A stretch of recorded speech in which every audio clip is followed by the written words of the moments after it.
আসসালামু আলাইকুম। কেমন আছো তোমরা? নিশ্চয়ই সবাই ভালো আছো। আমরা আজকে ক্লাস করব সমাজকর্ম দ্বিতীয় পত্র এর প্রথম অধ্যায়।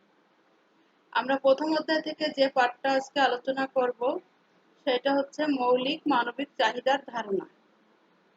মৌলিক মানবিক চাহিদা বলতে আমরা কি বুঝি, মূলত চাহিদাটা কি, এই সম্পর্কে আমরা আজকে বিস্তারিত আলোচনা করব। তো আমি তোমাদের আহ, পাঠ্য বিষয়ে পাঠটা একটু লিখি।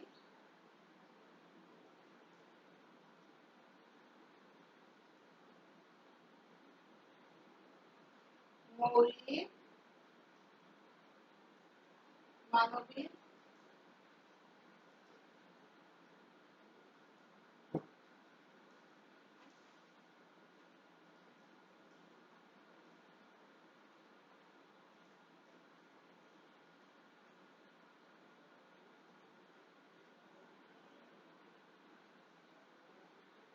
চাহিদার ধারণা।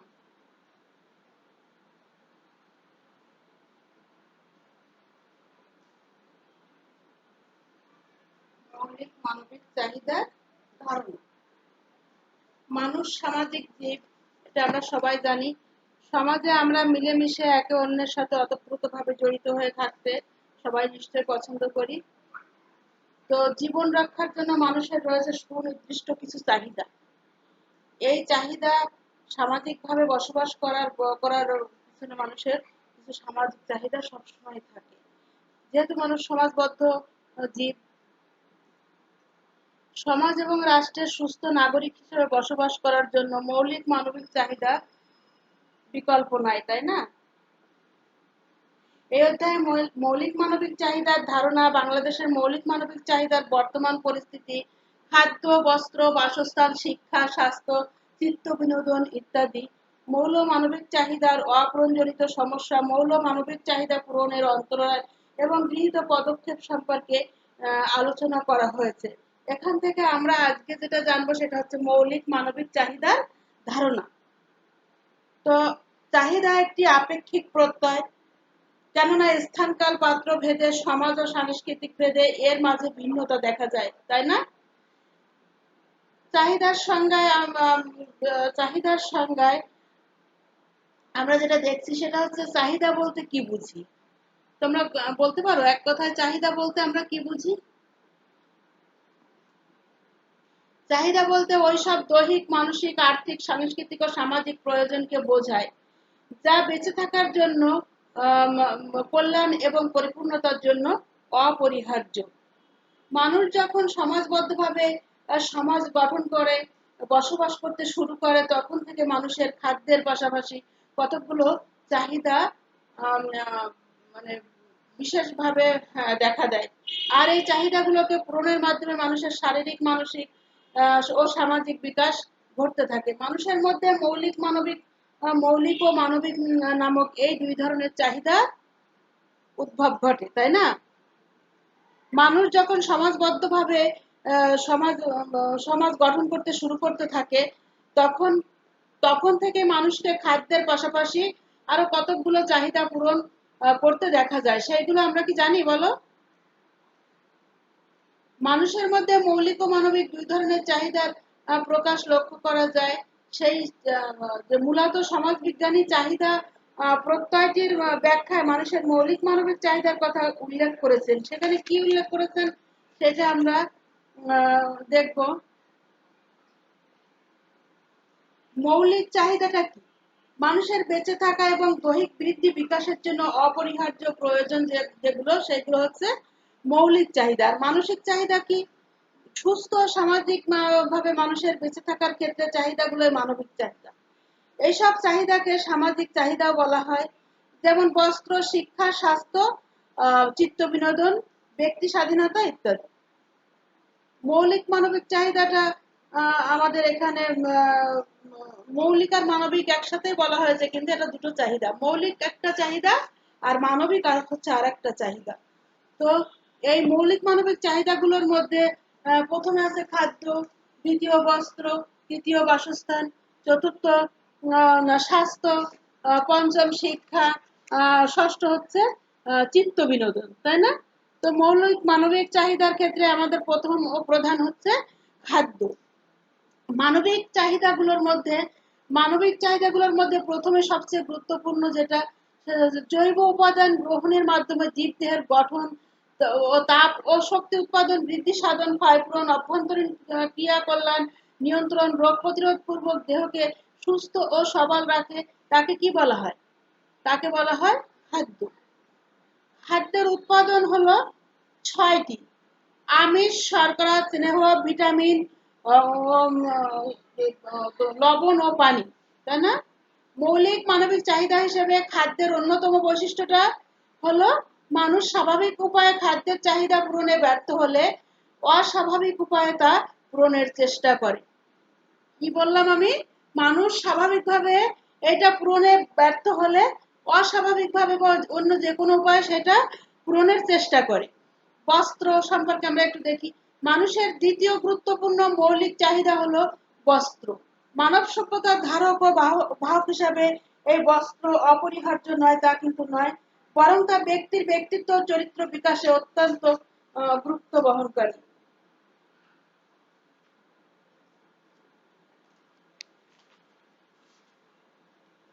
বাসস্থান, প্রাণী ও কীটপতঙ্গ থেকে শুরু করে আম, আহ, মানুষ সকল প্রাণীরই একটি চাহিদা হলো নিরাপদ আশ্রয়। নিরাপদ আশ্রয়। আর এজন্য এরা বিভিন্নভাবে তৈরি করে নিজেদের বাসস্থান। আমরা দেখি, দেখো এই এই যে বাবুই পাখিরা ঝড় বৃষ্টিতে আশ্রয় নেওয়ার জন্য তাল গাছে একটা বাসা তৈরি করে। যে কোনো পাখি যে কোনো গাছের কোটরে বা যার যেখানে সুবিধা সে সেখানে তার নিজ নিজ আশ্রয়স্থল তৈরি করে। পৃথিবীর সব থেকে ক্ষুদ্র প্রাণী পিপীলিকা সে নিজেও তার খাদ্য বস্ত্র জোগাড়ে সব সময় ব্যস্ত থাকে। তো আমরা প্রাণী, পাখি ও কীটপতঙ্গ থেকে পতঙ্গের অন্যতম চাহিদা কোনটা? অন্যতম চাহিদা হচ্ছে বাসস্থান। তবে মানুষের বেলায় বাসস্থানের প্রয়োজন অন্যান্য প্রাণীর তুলনায় অনেক বেশি। কারণ মানুষ হচ্ছে শান্তিপ্রিয়।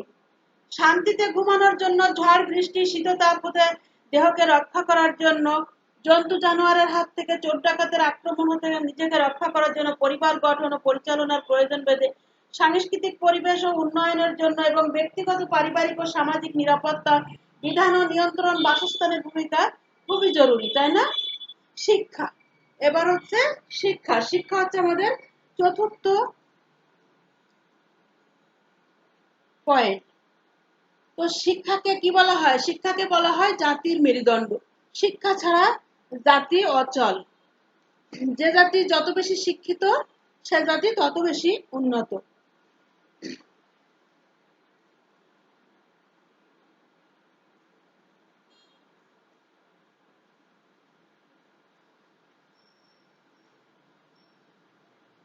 শিক্ষাকে প্রধানত দুই ভাগে ভাগ করা হয়, যেমন আমরা অসংগঠিত বা অনানুষ্ঠানিক এবং সংগঠিত বা আনুষ্ঠানিক শিক্ষা।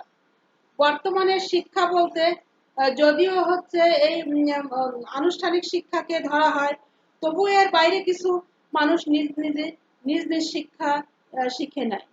বিশ্বের অন্যান্য পশু পাখি হতে মানুষের শ্রেষ্ঠত্ব মূলত শিক্ষার কারণে। আশরাফুল মাকলুকাত, তাই না? সৃষ্টির শ্রেষ্ঠ জীব মানুষ হলো সৃষ্টির সেরা জীব। এজন্য মানুষের কালচার অন্যান্য প্রাণীর কালচার থেকে সম্পূর্ণ ভিন্ন। মানুষ দিন দিন উন্নতির স্বর্ণশিখরে পৌঁছাতে চায়। আর সেই উন্নতির স্বর্ণশিখরে পৌঁছাতে গেলে আমাদের শিক্ষার প্রয়োজন সবার আগে।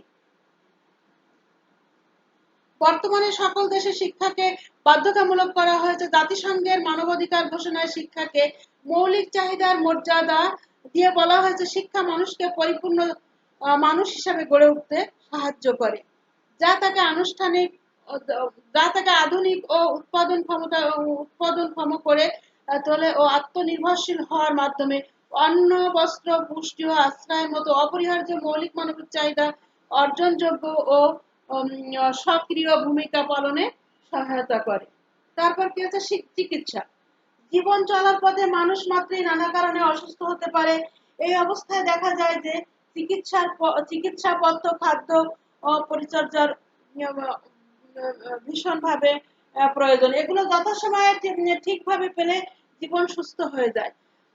চিকিৎসার অভাবে অনেক অনেক অনেক মানুষ অনেক দুরবস্থার শিকার হয়, তাই না?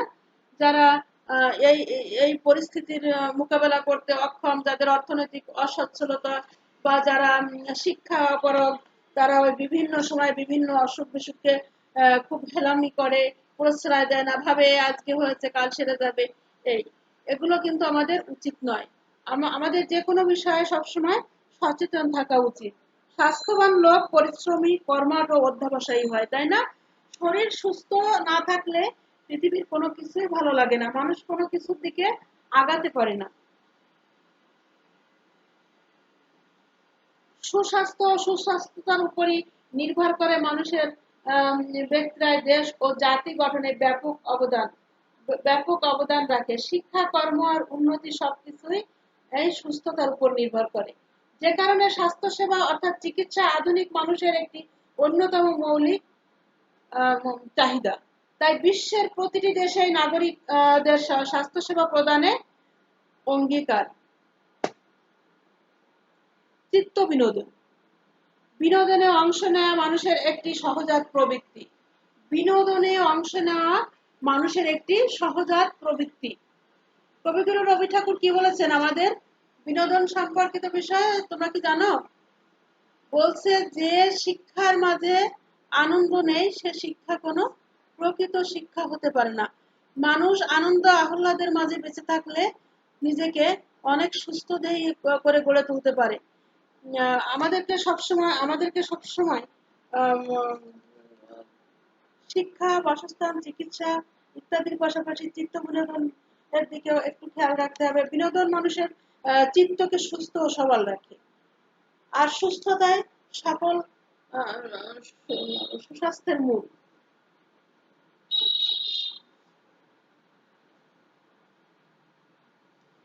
তাই বিশ্বের সব দেশে সবসময় গান বাজনা, নাচ, অভিনয়, আবৃত্তি, বিতর্ক, ভ্রমণ, পরিদর্শন ইত্যাদি মানুষ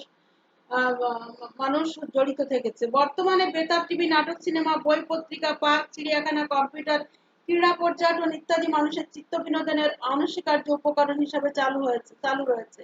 তবে বিনোদনের মাধ্যম ও উপকরণ অঞ্চল অঞ্চল সংস্কৃতি, শিক্ষা, বিজ্ঞান ও প্রযুক্তি ইত্যাদির কারণে ভিন্ন হয়ে থাকে। মৌলিক মানবিক চাহিদা পূরণের গুরুত্ব পূরণের জন্য মৌলিক মানবিক চাহিদা পূরণের তাৎপর্য ও গুরুত্বটা আমরা একটু হলেও বুঝলাম। আমরা তারপরেও আরো একটু আলোচনা করব যে সামাজিক জীব হিসাবে বেঁচে থাকার জন্য সামাজিক ভূমিকা পালনের ক্ষেত্রে মানব জীবনে মানবিক চাহিদা পূরণের তাৎপর্য ও গুরুত্ব কিন্তু অপরিসীম। জীবনযাপনের অপরিহার্য উপকরণটা কি? মৌলিক মানবিক চাহিদা। মৌলিক মানবিক চাহিদাটা হচ্ছে জীবন ধারণের অপরিহার্য উপাদান।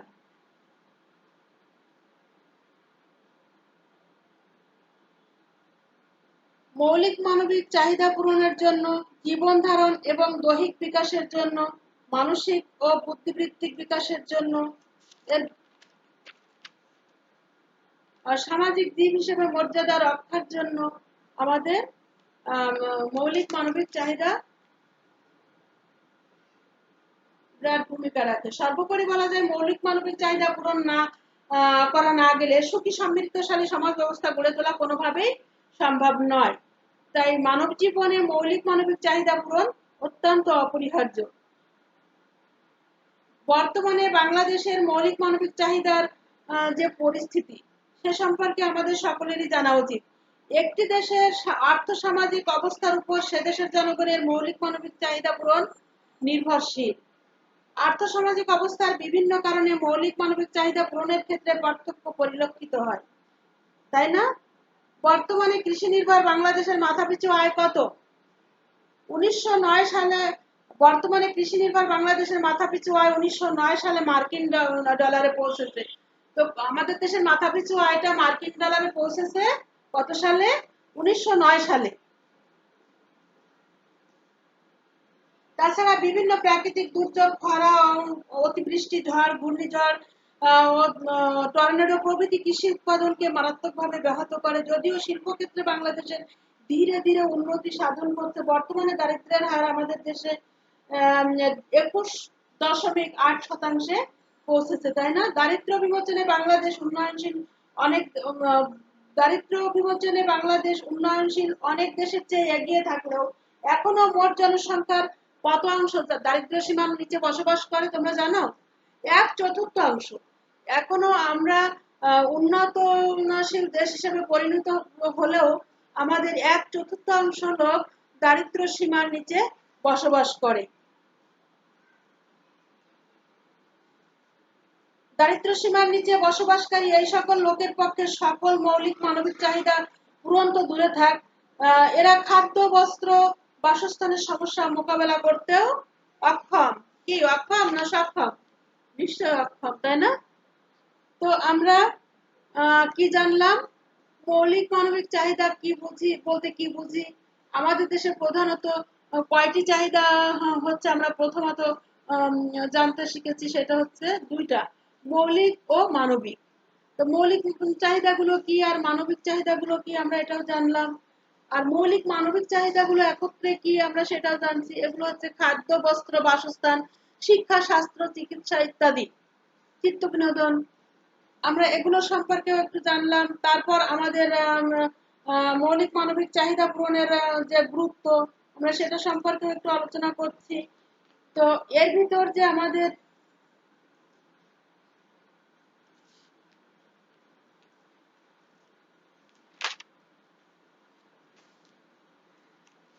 মৌলিক মানবিক চাহিদার যে বৈশিষ্ট্যটা, মৌলিক মানবিক চাহিদা পূরণের যে বৈশিষ্ট্যটা আমরা এটা একটু জানবো।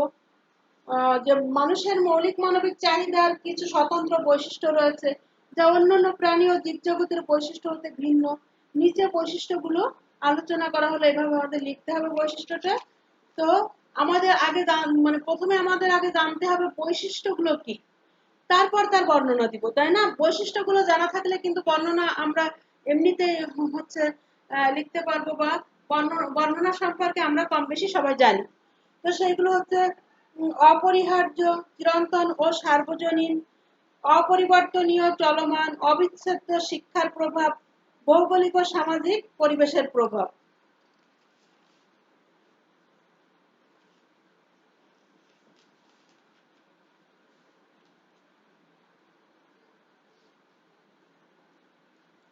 আমরা আগামী দিনের ক্লাসে বাংলাদেশের মৌলিক মানবিক চাহিদার বর্তমান পরিস্থিতি থেকে একটা সৃজনশীল তৈরি করব, এবং সেখান থেকে কিছু ছোট প্রশ্ন আমরা উদ্ধার করব। আবার তার পরবর্তী ক্লাসের জন্য তোমরা যে পাঠটা পড়বে সেটা হচ্ছে মৌলিক মানবিক চাহিদা পূরণের অন্তরায়গুলো কি কি। বাংলাদেশে মৌলিক মানবিক চাহিদা পূরণের অন্তরায় কি কি। আবার বাংলাদেশের মৌলিক মানবিক চাহিদা পূরণজনিত সমস্যা, বাংলাদেশের মৌলিক মানবিক চাহিদার অপূরণজনিত সমস্যা। মৌলিক মানবিক চাহিদা পূরণ না হলে আমাদের কি কি সমস্যাগুলো হয়, যেমন অপুষ্টি, স্বাস্থ্যহীনতা, নিরক্ষরতা, অজ্ঞানতা, গৃহ ও বস্তি সমস্যা, অপরাধ ও কিশোর অপরাধ, তারপর সামাজিক নিরাপত্তা, বেকারত্ব, পারিবারিক ভাঙ্গন বিচ্ছেদের নিরাপত্তাহীনতা ইত্যাদি সম্পর্কে একটু পড়বো। তারপর আমরা এর মানে মৌলিক মানবিক চাহিদা পূরণের অন্তরায় গুলো জানবো, যে কি কি কারণে আমাদের এই মৌলিক মানবিক চাহিদাগুলো পূরণ হয় না। এটা সম্পর্কে আমরা বিস্তারিত আগামী ক্লাসে আলোচনা করব। তো আজ এ পর্যন্তই, তোমরা আগামী দিন এই ক্লাসে এই সময় অ্যাটেন্ড করবে। সবাই ভালো থেকো, আল্লাহ হাফেজ। আজকে এ পর্যন্ত।